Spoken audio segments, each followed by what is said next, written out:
شریعت میں معاملات میں نفی کی دلیل دیکھی جاتی ہے اور عبادات میں اس بات کی دلیل.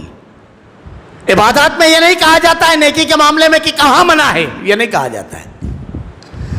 عبادات میں اس بات کی دلیل چاہیے اور معاملات میں نفی کی. ساری چیزیں جائز ہے اگر ممانعت نہیں ہے, اور عبادات میں سب ناجائز ہے اگر اجازت نہیں ہے. اللہ کے نبی نے ارشاد فرمایا, بڑی مشہور حدیث ہے, من احدث فی امرنا ھذا ما لیس منہ فہو رد. اس دین میں ہر وہ چیز جس پر ہمارا حکم موجود نہیں ہو باطل اور مردود ہے, ہر وہ چیز. اور آسان سمجھئے اس کو, جیسے ہم اذان دیتے ہیں, اب اذان دے رہے ہیں, اذان کا آخری کلمہ کیا ہے؟ لا الہ الا اللہ. اگر کوئی محمد رسول اللہ بڑھا دے تو اب آپ ہی کی طرح وہ کہے گا ممانعت کہاں ہے؟ قرآن میں ہے ممانعت, حدیث میں ہے ممانعت, آپ ہی کی طرح کھڑا ہو کر کے کہے گا.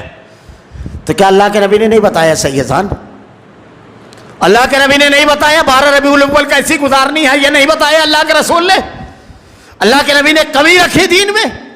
یہاں سوال یہ نہیں ہوگا, یہاں سوال یہ ہوگا کہ اللہ کے نبی نے بتایا ہے محمد رسول اللہ نہیں, بس یہی آدھے کلمے پر قرآن اذان کو ختم کر دینا.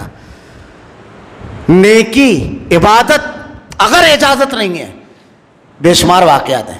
حضرت عمر بن خطاب رضی اللہ تعالیٰ عنہ کے لڑکے حضرت عبداللہ ابن عمر نابینا ہو گئے تھے. یہ اپنے شاگرد تو حضرت مجاہد کے ساتھ نماز پڑھنے کے لیے مسجد میں تشریف لے گئے. اذان ختم ہوئی تو مؤذن کہتا ہے الصلاۃ الصلاۃ الصلاۃ. آپ نے اپنے شاگرد سے پوچھا اذان جب ہو گئی تو اس کے بعد یہ کیا ہے؟ تو شاگرد تو کہتا ہے کہ لوگوں کو اذان کے لیے بلا رہا ہے, نماز کے لیے بلا رہا ہے. عبداللہ بن عمر رضی اللہ تعالیٰ عنہ نے ارشاد فرمایا کہ اللہ کے نبی نے جو نماز کے لیے بلانے کے لیے اذان بتائی تھی, کیا وہ ناکافی ہے؟ اپنے شاگرد سے کہتے ہیں میں اس مسجد میں نماز نہیں پڑھوں گا, مجھ کو یہاں سے لے کر کے چلو, یہ بدعتی مسجد ہے, بدعت کرنے والوں کی مسجد ہے. حضرت علی رضی اللہ تعالیٰ عنہ, ممانعت کہاں ہے؟ اب وہ بھی مؤذن اگر آج ہی کے دور کے جوہلا کی طرح ہوتا تو سوال کرتا ممانعت کا ہے عبداللہ ابن عمر رضی اللہ تعالیٰ عنہ سے, ہے منع.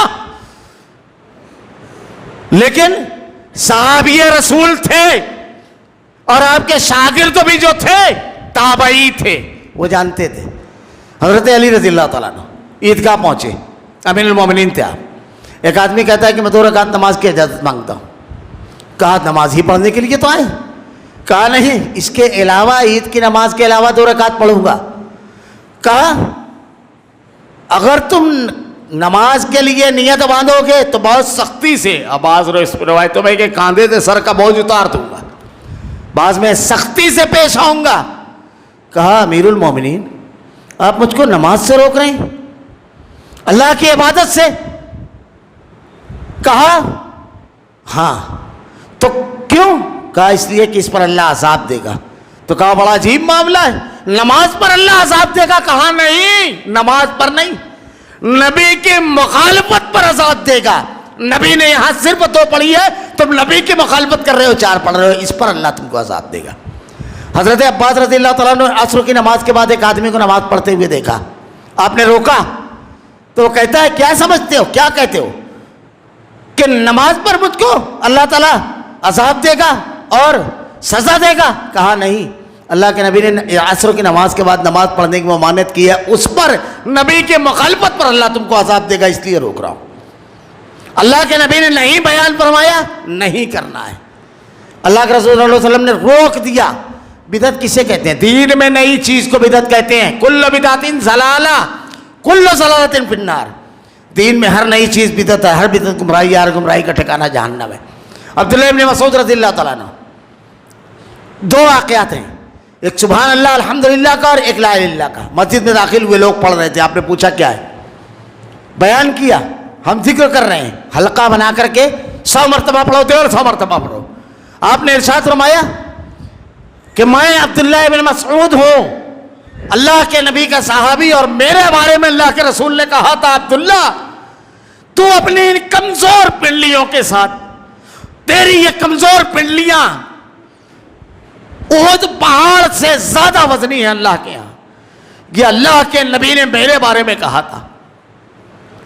اور میرے بارے میں اللہ کے نبی نے کہا تھا کہ اس سے دین سیکھنا، میرے بارے میں ارشاد فرمایا تھا.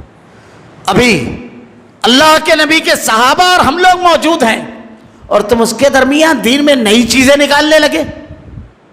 آپ کے کپڑے اور برتن موجود ہیں، اللہ کی قسم تم ہرگز خیر کو نہیں پا سکتے اگر تم نے صحابہ کے طریقے کو چھوڑا. کسی ایک صحابی نے، آدمی بدعت جب کرتا ہے تو یہ کہتا ہے کہ صحابہ کو نہیں سمجھاتا، اللہ کے نبی سے ایسی محبت نہیں تھی صحابہ کرام کو، اللہ کے نبی سے ایسا پیار، ایسا اللہ رب العالمین سے کی چاہت اللہ کے نبی کی نہیں تھی جیسی ہماری. یہ کہتا ہے آدمی اپنے عمل سے. تو یہ کہنا کہ قرآن و حدیث میں نہیں ہے، اس میں اس بات کی دلیل حکم ہونا چاہیے. ایک آدمی، اگر میں اکثر مثال دیتا ہوں، سجدے کے بارے میں اللہ کے نبی نے کہا کہ اللہ کا سب سے محبوب عمل ہے. جب سجدہ آدمی کرتا ہے تو ناک زمین پر رکھ کر کہتا ہے سبحان ربی الاعلیٰ، سب سے زیادہ قریب ہوتا ہے. اگر نفل نماز میں آدمی 3 سجدہ کرے تو چلے گا؟ کیوں؟ ایک سجدہ نہیں چل رہا ہے، پورا جلوس چلا رہے ہیں. ایک سجدہ نہیں چل رہا ہے. کیوں؟ اس لیے کہ اللہ کے نبی. اب یہ آدمی کوئی سوال کرے کہ ممانعت کہاں ہے؟ جیسے 2 عید کی 3 کر لیے تو 2 سجدے کا 3. 2 عیدیں اللہ کے نبی نے بتائے، عید الفطر اور عید الاضحیٰ، اس کے احکامات بتائے. فجر کی نماز پڑھ کر کے فوراً سورج طلوع ہو تو پڑھیے، اور کھانا کوشش کیجیے کہ عید الاضحیٰ کے موقع پر قربانی کا اگر جانور ہے تو اس سے، اور عید الفطر کے لیے جائیے تو کھجور کھا کر کے جائیے. طاقت اللہ نے اگر عطا کیا ہے تو احکامات ہے، اس کا کوئی حکم نہیں ہے کیونکہ یہ بعد میں بنائی گئی. عبد القادر جیلانی جن لوگوں کو یہ مانتے ہیں ان لوگوں نے بھی کبھی یہ نہیں کیا. تو ایک چیز، یا تو وہ غلط یا یہ غلط.